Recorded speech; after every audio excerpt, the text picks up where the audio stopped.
Hi everyone, இந்த வீடியோவில் Daniel எரிக்கோ எழுதின க்ளவுட் ப்ளே அப்படிங்கிற போயத்தோடைய சம்மரி பார்க்க போகிறோம். அதுக்கு முன்னாடி நம்ம சேனலை சப்ஸ்கிரைப் பண்ணிருங்க. மறக்காம பக்கத்தில் இருக்கிற பெல் ஐகானை கிளிக் பண்ணுங்க. அப்போ தான் போடுற நிறைய வீடியோஸோட நோட்டிஃபிகேஷன் உங்களுக்கு வரும். டேனியல் ஜே எரிக்கோ இவங்க வந்து famous American children book author, அதே மாதிரி சில்ட்ரன் மீடியா கான்டென்ட்டுடைய கிரியேட்டராகவும் இவர் இருக்கார்.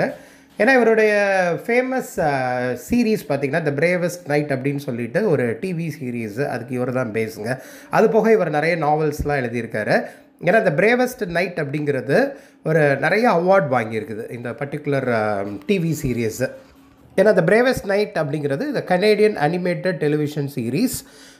சரி வாங்க இந்த போயத்தோடைய சம்மரி பார்த்துடலாம். த க்ளவுட் ப்ளே அப்படிங்கிற போயம் வந்து ஒரு சில்ட்ரன்ஸ் போயம்.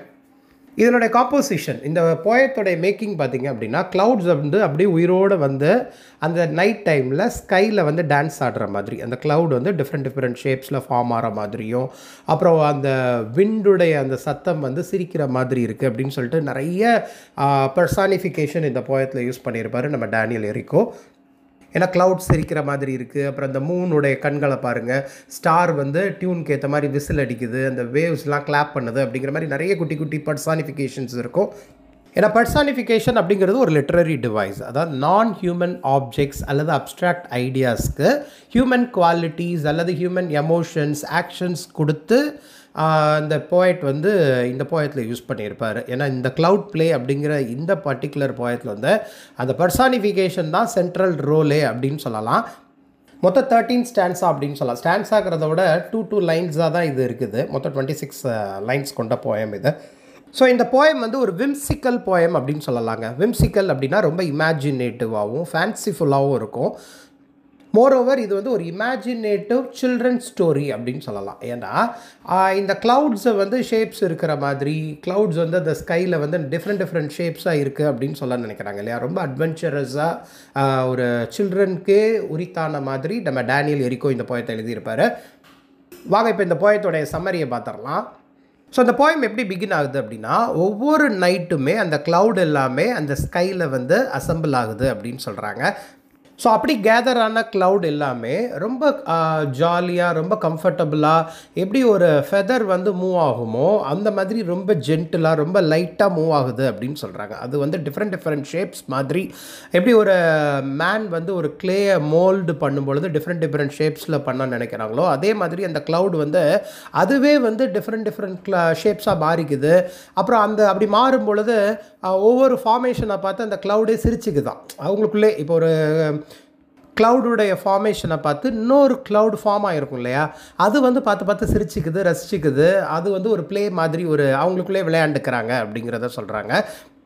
இது ஸ்கையில் நடக்கிற ஒரு மூமெண்ட்டு. அந்த டைமில் வந்து அந்த விண்டுடைய சவுண்டு பாருங்களேன். விண்டு வந்து அந்த க்ளவுடை சுற்றி ஸ்பின் ஆகிறது மட்டும் இல்லாமல், அந்த ஸ்பின் ஆகிட்டு இருக்கும் பொழுதே க்ளவுடை சுற்றி அந்த விண்டு பாஸ் ஆகிட்டு இருக்கு இல்லையா, அப்போ வந்து அந்த மூன் வந்து அதை பார்த்து ரசிக்குது அப்படின்னு சொல்கிறாங்க. அந்த மூன் வந்து அவங்களெல்லாம் அப்படி வச்சக்கண்ணு வாங்காமல் பார்க்குற மாதிரி இருக்கிற அந்த நைட் மூமெண்ட் வந்து மூன் வந்து சிரிக்குது அப்படின்னு சொல்கிறாங்க. அதாவது அந்த க்ளவுடுடைய ஆக்டிவிட்டியை பார்த்து க்ளவுட்ஸே அந்த ஃபார்மேஷனை பார்த்து அந்த க்ளவுட்ஸ்குள்ளே சிரித்து என்ஜாய் பண்ணிகிட்டு இருக்க ஒரு மொமெண்ட்டில் அங்கே சுற்றி அந்த க்ளவுட் அண்ட் மூன் அந்த மூமெண்ட்டை வந்து சொல்ல நினைக்கிறாங்க. க்ளவுடை சுற்றி அந்த விண்டு பாஸ் ஆகிற நேரம் அந்த மூணுமே இந்த க்ளவுடோடைய ஆக்டிவிட்டியும் அந்த விண்டோட ஆக்ஷனையும் பார்த்து ரசிக்குது அப்படின்னு சொல்கிறாங்க. இப்போ நெக்ஸ்ட்டு ஸ்டாரை பற்றி சொல்கிறாங்க. ஸ்டார் வந்து ட்விங்கிள் ஆகிறது மட்டும் இல்லாமல் அந்த சவுண்டு, இப்போ க்ளவுடை சுற்றி பாஸ் ஆகிற அந்த மூமெண்ட் ஆஃப் த விண்டு வந்து ஒரு சவுண்டு க்ரியேட் ஆகுது. அந்த சவுண்டு எப்படி இருக்குன்னா ஒரு விசிலிங் சவுண்டு மாதிரி இருக்குது. இப்போ அந்த ஸ்டாருடைய ட்விங்க்லிங் அப்புறம் அந்த விசிலிங் சவுண்டு வந்து அங்கே இருக்கிற ஓஷன், அந்த கடல் இருக்கு இல்லையா, அதை வந்து ரொம்ப ஹாப்பியாக வச்சுருக்கு அப்படின்னு சொல்கிறாங்க. அண்ட் மூணுக்குமே இது ஒரு என்டர்டெய்னிங் எலமெண்ட்டாக இருக்குது. இப்போ மூணுக்கும் சரி, அங்கே இருக்கிற ஓஷனுக்கும் சரி, இப்போ அந்த மூமெண்ட் ஆஃப் த க்ளவுடாக இருக்கட்டும், அதை சுற்றி வர்ற காற்றாக இருக்கட்டும், அப்புறம் ஸ்டாருடைய ட்விங்க்லிங் சவுண்டாக இருக்கட்டும், நைட் டைமுக்கு இது செம என்டர்டெய்னிங்கான ஒரு மொமெண்ட் அப்படின்னு சொல்கிறாரு நம்ம போயிட்ட. சரி, இப்போ வேவ்ஸ் ஆஃப் த ஓஷனை சொல்ல நினைக்கிறாங்க. அந்த கடலில் இருக்கிற அந்த வேவ்ஸ் எப்படி இருக்குது அப்படின்னா, அந்த கரையோரம் வந்து போகிற அந்த ஓஷனுடைய வேவ்ஸ் வந்து கிளாப் பண்ணுற மாதிரி இருக்குது அப்படின்னு சொல்கிறாரு. இதெல்லாமே ஒரு டான்ஸிங் மொமெண்ட் மாதிரி இருக்குது. ஏன்னா இந்த க்ளவுடு பார்த்திங்க அப்படின்னா அது ஒவ்வொரு ஃபார்மேஷனில் மாறுறது வந்து அவங்களுக்குள்ள ஒரு ஹாப்பினஸ் நடக்கிற மாதிரி க்ளவுட்ஸ் ஃபார்ம் ஆகுது ஸ்கையில்.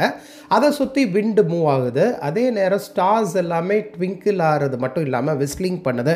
இதெல்லாமே மூன் பார்த்து என்ஜாய் பண்ணுது, மூணும் பார்க்குது. அதே மாதிரி ஓஷன், அங்கே இருக்க ஓஷனுடைய வேவ்ஸ் வந்து கிளாப் பண்ணி ரசிக்குது அப்படின்னு சொல்கிறாங்க. இது ஒரு பர்சானிஃபிகேஷன் தான். ஓஷனுடைய வேவ் கிளாப்லாம் பண்ணாதுங்க.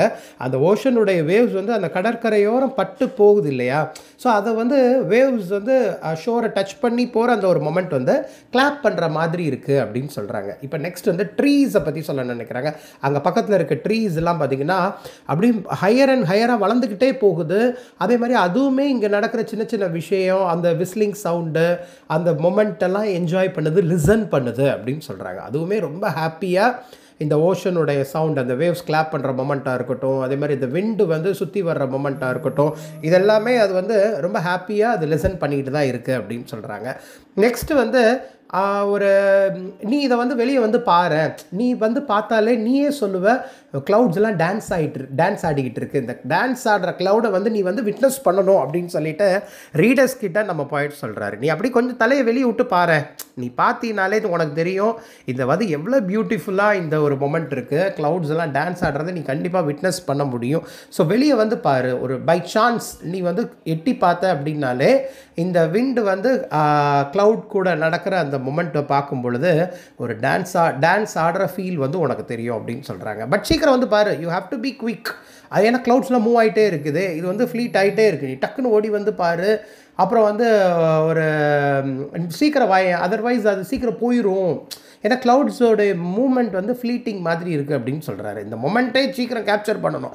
லைஃபே பார்த்திங்க அப்படின்னா ஒரு டெம்ப்ரவரி பியூட்டி தான். ஸோ அந்த மாதிரி க்ளவுட் எப்படி டக்குன்னு பாஸ் ஆகுதோ அதே மாதிரி லைஃப்பில் சின்ன சின்ன விஷயங்கள் கூட பாஸ் ஆயிரும் அப்படிங்கிறத தான் யங்ஸ்டருக்கு இவர் மோட்டிவேட் பண்ணுற மாதிரி நம்ம பாயிண்ட் வந்து சொல்லியிருப்பார். சீக்கிரம் வெளியே வந்து பாரு, ஏன்னா க்ளவுட்ஸ்லாம் மூவ் ஆகிட்டுருக்கு, ஒரு குயிக்காக வா. ஏன்னா இது வந்து அந்த ஸ்கையில் பார்த்திங்க அப்படின்னா அந்த க்ளவுட்ஸ்லாம் அப்படியே ஃப்ளோட் ஆகிட்டே போயிட்டுருக்கு. ஸோ அந்த சாங்க்கு தகுந்தாறு போல் அந்த க்ளவுட் ஃப்ளோட் ஆகிற மாதிரி எனக்கு ஒரு ஃபீல் ஆகுது. ஸோ சீக்கிரம் வந்து பாரு அப்படின்னு சொல்கிறாரு.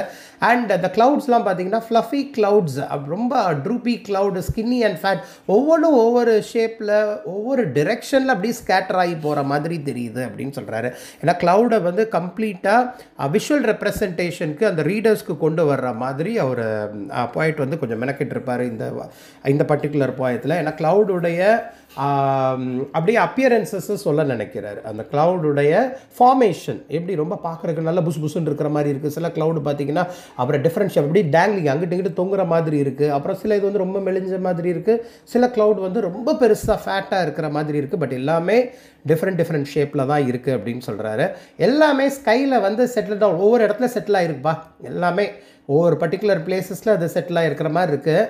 பட் ஒரு பாயிண்டில் வந்து எல்லாமே சேடாக இருக்கிற மாதிரி தெரியுது, சிலர் அழுகிற மாதிரி தெரியுது. இது எதை காட்டுது அப்படின்னா அவங்களுடைய ஹாப்பியாக இருந்த அந்த மொமெண்ட் வந்து ஒரு முடிவுக்கு வருது. அவங்களுடைய டான்ஸ் மொமெண்ட்டை அது வந்து இப்போ முடிவுக்கு வருது போலுக்க. ஏன்னா எல்லா க்ளவுடுமே சேடாக இருக்கிற மாதிரியே பார்க்க தெரியுது. இந்த சேட்னஸ் எதை மீன் பண்ணுது அப்படின்னா அவங்களுடைய ஜாயுடைய எண்டு. அந்த ஜாயோடைய எண்டு எதனால் அப்படின்னா அவங்களுடைய டான்ஸ் ஃபார்மேஷன். ஏன்னா இதுக்கு முன்னாடி ரொம்ப ஹாப்பியாக இருந்த அந்த க்ளவுட்ஸ் வந்து எல்லா இடத்துக்கும் அப்படியே டிஃப்ரெண்ட் பார்ட்டுக்கு போனது மட்டும் இல்லாமல் சிலது வந்து அழ ஆரம்பிக்குது அப்படின்னு சொல்கிறாரு. அது அழுகிறதுங்கிறத எதை மீன் பண்ணுது அப்படின்னா ஹியூமன் டியர்ஸ்லாம் கிடையாது. நீ உன்னுடைய அழுகை என்னுடைய அழுகை மாதிரிலாம் கிடையாது. க்ளவுடுடைய இது வந்து சம்திங் டிஃப்ரெண்ட். அப்போ க்ளவுட் அழுகுது அப்படின்னா இது எதை மீன் பண்ணும் அப்படின்னா ரெயின், அந்த ரெயின்ஃபாலை வந்து மீன் பண்ணுது. It fall from the sky in a straight line, very straight line. அப்படின்னா ஸ்கைலேருந்து அப்படியே டைரெக்டாக அந்த அழுகை வந்து அப்படியே கிரவுண்டில் விழுது இல்லையா. இது வந்து என்ன ஆகுதுன்னா கிராஸ் எல்லாம் வெட் பண்ணுறது இல்லாமல் அந்த லேக்கெல்லாம் அப்படியே கம்ப்ளீட்டாக அந்த லேக்குடைய வாட்டர் லெவல்லாம் இன்க்ரீஸ் ஆகுது. ஸோ மழை வந்து நேச்சரை வந்து எவ்வளோ தூரம் நரிஷ் பண்ணுது, அதாவது எவ்வளோ தூரம் சப்போர்ட் பண்ணுது. ஏன்னா ரெயின் இல்லாமல் இந்த பூமியில் இருக்கிற எந்த ஒரு லிவிங் பீயிங்ஸ் வந்து இருக்க முடியாதுங்கிறதுக்கு இது ஒரு லைன் அப் இம்பார்ட்டண்ட்டாக சொல்கிறாரு நம்ம எரிக்சன். என்னென்னா கிராஸ் அது வளர்கிறதா இருக்கட்டும். ஸோ நேச்சர் ரொம்ப இம்பார்ட்டன்ட். அனிமல்ஸ்க்காக இருக்கட்டும், அனிமல்ஸோடைய ஹாப்பினஸ் எல்லாமே இந்த ரெயினில் தான் இருக்குது. இப்போது மழை வருது அப்படின்னால ஹியூமன் பீயிங்ஸ் நம்மளே ஹாப்பியாக ஃபீல் பண்ணுவோம் சில மொமெண்ட்டில். அதே மாதிரி எல்லா ஹியூமன் பீயிங்ஸ் மட்டும் கிடையாது, இந்த வேர்ல்டில் எல்லா நேச்சுரல் லிவிங் திங்ஸ் எல்லாமே ஹாப்பியாக இருக்கிறது காரணம் இந்த ரெயின் தான் அப்படின்னு சொல்கிறார். ரெயின் நர்ச்சர்ஸ் லைஃப் அப்படிங்கிற ஒரு கான்செப்டை சொல்ல நினைக்கிறாரு. அண்ட் அப்போ அந்த டியர்ஸ் அப்படின்னு சொல்ல நினைக்கிறது வேறு ஒன்றும் கிடையாதுப்பா, டியர்ஸ்ன்னு நான் சொன்னது ரெயின் தான் அப்படின்னு சொல்கிறாரு. ஸோ இது வந்து ஒரு என்கிட்ட கேட்டேன் அப்படின்னா சம்திங் ஒரு ரொம்ப ஆர்டினரியாக நான் சொல்ல நினச்ச வார்த்தை ரெயின் தான். ரெயின் அப்படிங்கிறது பொயட்டுடைய அந்த இமேஜினேட்டிவ் மைண்ட் செட்டில் கொஞ்சம் டிஃப்ரெண்ட்டாக கொஞ்சம் எலிவேட் பண்ணி சொல்கிறதுக்காக டியர்ஸ், அந்த க்ளவுட்ஸுடைய டியர்ஸ் அப்படின்னு சொல்லியிருப்பார். அவரே அதில் மென்ஷன் பண்ணிடுறாரு. டியர்ஸ்ன்னு அவர் சொன்ன வார்த்தை வந்து ரெயின் தான் அப்படின்னு சொல்கிறாரு. So next time clouds night நேரம் அழுகுது அப்படின்னா அந்த டான்ஸ் வந்து முடிய போகுது அப்படின்னு அர்த்தம். அதை மட்டும் நீங்கள் புரிஞ்சுக்கோங்க அப்படின்னு தான் இந்த போயத்துடைய லாஸ்ட் லைனாக சொல்லியிருப்பார். ஸோ ரிமெம்பர், நெக்ஸ்ட் டைம் இந்த க்ளவுட் வந்து அழப்போகுது அப்படின்னு நினச்சிட்டாலே அந்த டான்ஸ் ஷோ ஒரு முடிவுக்கு வரப்போகுது, அப்புறம் நம்ம தூங்க போக வேண்டிய நேரம் வந்தாச்சு அப்படிங்கிறத தான் மீன் பண்ணியிருப்பார். ஸோ ரொம்ப இன்ட்ரெஸ்டிங்கான ஒரு போயம். அந்த க்ளவுடுடைய மூமெண்ட்டை தான் க்ளவுட் ப்ளே அப்படிங்கிற இந்த போயம் மூலிமா டேனியல் எரிகோக் சொல்ல நினைக்கிறாரு. க்ளவுட் ப்ளே அப்படின்னா அந்த க்ளவுட்ஸ்லாம் ஹாப்பியாக இருக்கிற ஒரு மொமெண்ட்டை. அப்போ ஹாப்பியாக இருக்கிறது க்ளவுட்ஸ் மட்டும் கிடையாது, அங்கே இருக்க வின் மூலியமாக, அதுக்கப்புறம் பக்கத்தில் இருக்க ட்ரீஸாக இருக்கட்டும், ஓஷனாக இருக்கட்டும், மூனாக இருக்கட்டும், எல்லாமே பார்க்குறதுக்கு ரொம்ப அழகாக இருக்குது. ஒரு டான்ஸ் ஷோ மாதிரியே இருக்குது. ஏன்னா க்ளவுடுடைய ஒரு ஹாப்பினஸ் மொமெண்ட் இது. அப்போ க்ளவுட் வந்து அழ ஆரம்பிச்சிச்சு அப்படின்னா அந்த அழுகை, அந்த டியர்ஸ் வந்து ரெயின் ட்ராப்ஸை ரெஃபர் பண்ணுற மாதிரி சொல்லியிருப்பார். அப்படி ரெயின் ட்ராப்ஸ் வந்துருச்சு அப்படின்னாலே அந்த க்ளவுட் ப்ளே அப்படிங்கிற அந்த டான்ஸ் ஷோ வந்து ஒரு முடிவுக்கு வருது அப்படின்னும், இட்ஸ் டைம் டு ஸ்லீப், அப்போ நம்ம வந்து தூங்க போயிடணும். இதுதான் அந்த நைட் டைமில் இருக்கிற அந்த க்ளவுட் ப்ளே உடைய ஆக்ஷன்ஸ் அப்படின்னு சொல்லியிருப்பார் நம்ம டேனியல் எரிகோ. ஸோ இது வந்து ஒரு ரொம்ப முக்கியமான ஒரு எலமெண்ட்டாக பார்க்கப்படுதுங்க இந்த போயம் வந்து.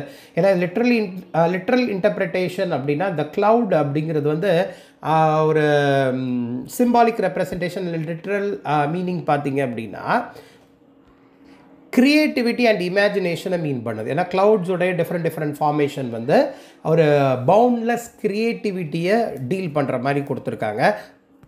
ஸோ அந்த போயத்துடைய டோனும் பார்த்திங்க அப்படின்னா ரொம்ப இமேஜினேட்டிவாகவும் கொஞ்சம் ஜென்டிலாகவும் கொஞ்சம் விம்சிக்கலாகவும் கொடுத்துருப்பாங்க இந்த போயத்தில். ஸோ இதான் இந்த போயத்துடைய சம்மரிங்க, க்ளவுட் ப்ளே அப்படிங்கிற போயத்தோட சம்மரி. ஸோ இந்த மாதிரி இங்கிலீஷ் லிட்ரேச்சர் ரிலேட்டட் வீடியோஸ் நிறைய பார்க்குறேன். நம்ம சேனலை சப்ஸ்கிரைப் பண்ணிருங்க. மறக்காம பக்கத்தில் இருக்க பெல் ஐகானை கிளிக் பண்ணுங்க, அப்போ தான் நான் போடுற நிறைய வீடியோஸ் நோட்டிஃபிகேஷன் உங்களுக்கு வரும். தேங்க்யூ.